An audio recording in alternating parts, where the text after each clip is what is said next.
Ngeri, jejak digital memang kejam, bau amis Anies di balik aksi People Power.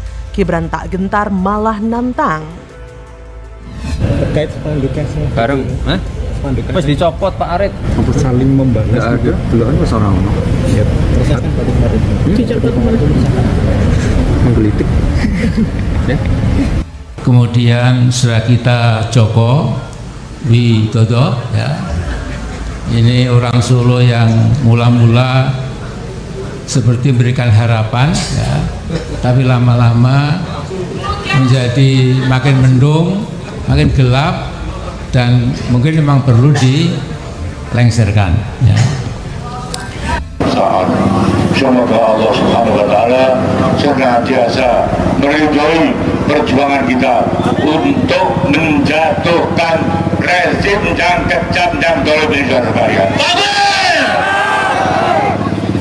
Ini kalau terus-menerus, saya punya satu keyakinan atas perintah Allah, insya Allah pemerintah yang zalim ini geludung saudara sekalian. Dengan catatan Anda harus punya keberanian dan Anda jangan melanggar yang namanya hukum, ya. Dulu pemberontak melawan pemerintah Indonesia yang sah dengan menggunakan senjata. Saat ini, oposisi melawan pemerintah yang sah dengan alasan demokrasi. Jadi sebenarnya keduanya sama-sama melawan pemerintah Indonesia yang sah. Dan lucunya, kita yang membela pemerintah yang sah dicap sebagai buzzer RP. Lalu, mereka yang serang pemerintah yang sah disebut apa dong? Buzzer antek asing kah? Buzzer pengkhianat bangsa? Atau buzzer pemberontak? Kalau diperhatikan, yang serang pemerintah sebenarnya dari circle yang sama. Istilahnya 4L, lo lagi. Amin Rais Mbah-Mbah Bangkotan, Rocky Gerung Sidungu, Said Didu si pecatan sakit hati. Bahkan Ketua BEM UI yang mengancam Presiden Jokowi juga ketahuan jalan bareng Rizal Ramli yang bilang R aja nggak bisa.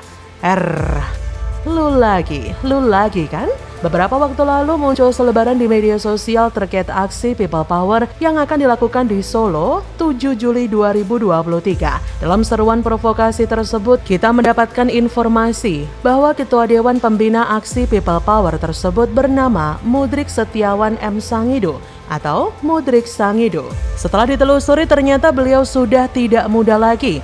Seharusnya masa tua itu diisi dengan santai menikmati hidup, tapi malah ajak People Power. Ngapain sih mbah, ribet banget hidup Anda.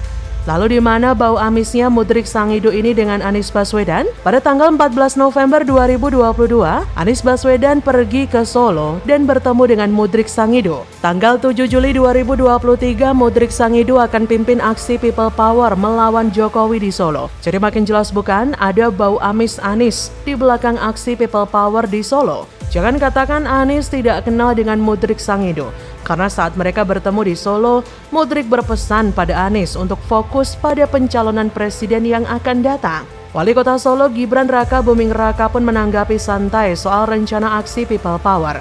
Rencananya, aksi itu dilakukan Jumat 7 Juli di Bundaran Geladak Jalan Slamet Riyadi, Kecamatan Pasar Kliwon, Kota Solo. Kata Gibran, ya nggak gimana-gimana, lah piye toh?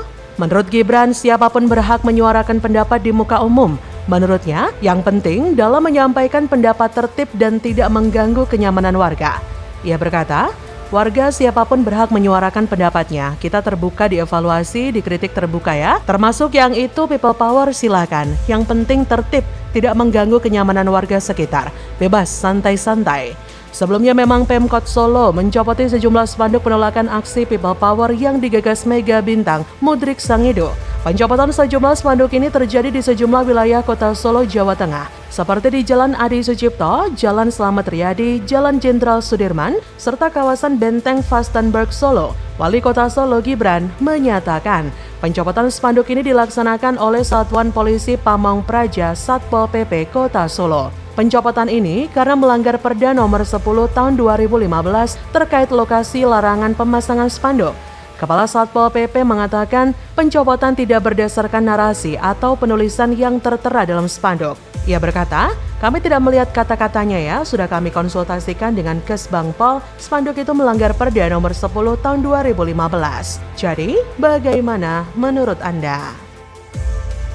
bukan hanya Denny yang saya minta, Ketua PKS, Ketua Umum PKS juga saya minta tolong Anies dijaga agar tetap mendapat tiket. Nanti yang dituduh kalau tidak dapat tiket pemerintah, karena nuduhnya pemerintah terus mengganjal Anies. Yang jadi masalah besar Anies adalah partai-partai pendukungnya sudah tidak percaya lagi pada dia ketika melihat hasil surveinya terus terjun bebas. Jadi pertemuan terakhir saya dengan beliau itu, salah satu pesan Pak Mahfud itu semacam ini, Mas Denny, tolong bantu Anies Baswedan untuk jadi calon presiden supaya demokrasi kita lebih sehat. Mahfud MD tolak tawaran jadi cawapres Anies. Ramalan Denny Siregar terbukti valid. Anies dijegal koalisinya sendiri. Ditulis oleh tim redaksi jurnal, dikutip dari berbagai sumber.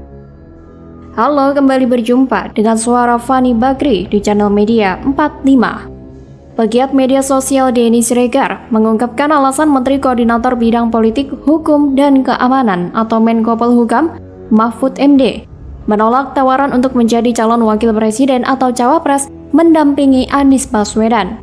Menurut dia, ada dua alasan Mahfud MD menolak tawaran Presiden Partai Keadilan Sejahtera atau PKS, Ahmad Syaihu tersebut.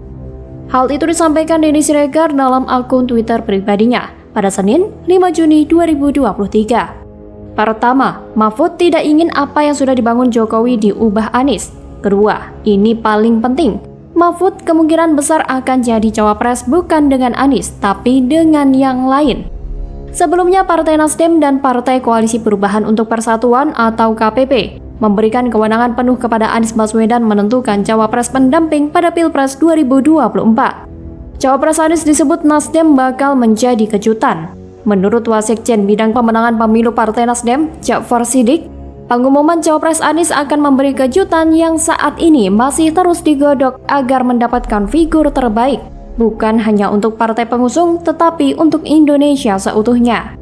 Ja'far Siddiq menegaskan bahwa semangat memberikan otoritas penuh kepada Anies untuk memilih cawapresnya tertuang di dalam piagam kesepakatan 3 partai koalisi, yaitu Nasdem, Demokrat, dan PKS. Tapi ada beberapa dugaan saya mengenai penolakan Mahfud MD menjadi cawapres Anies, yang mungkin juga sejalan dengan ramalan Denny Siregar. Yang pertama, bisa jadi Mahfud akan menjadi cawapres di koalisi lain. Apalagi beberapa waktu belakangan, santer terdengar bahwa Ganjar cocok disandingkan dengan Mahfud. Yang kedua, Mahfud tidak mau berduet dengan Anies karena Anies adalah antitesis dari pemerintah saat ini. Jika Mahfud memutuskan bergabung dengan Koalisi Perubahan, sama saja merusak nama baik dirinya yang sudah capek-capek dia bangun. Mahfud saat ini sebagai menteri, lalu banting setir bergabung dengan Anies. Ini namanya manuver yang konyol. Yang ketiga, Mahfud memang mencium aroma tidak sedap bahwa Koalisi Perubahan memang diambang kehancuran. Kalau dia khawatir koalisi bakal pecah, artinya dia tidak mau menjadi perusak rumah tangga koalisi. Bisa jadi memang sudah ada yang ngebet jadi cawapres, yaitu AHY. Demokrat sudah memberikan warning kalau tidak ada kepastian deklarasi capres dan cawapres. Mereka akan pikirkan opsi lain, atau dalam bahasa orang awam, mereka berpikir untuk minggat dan meninggalkan koalisi. Mungkin ini juga yang membuat Mahfud MD meminta tolong pada Denny Indrayana dan PKS agar Anies dipastikan dapat tiket capres. Pemerintah pasti bakal jadi kambing hitam kalau sampai Anies gagal jadi capres.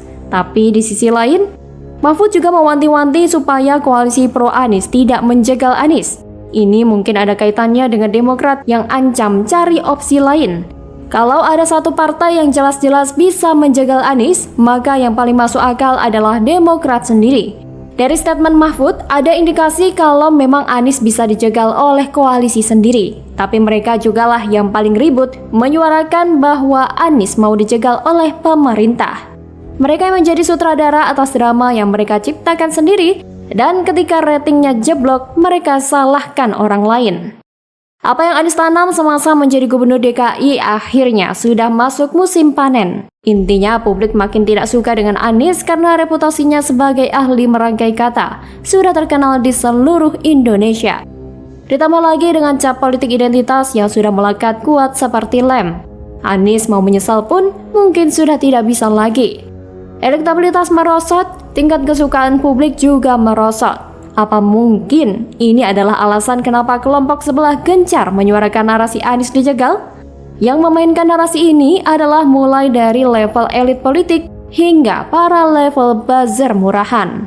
Menjijikkan. Bagaimana kalau menurut Anda?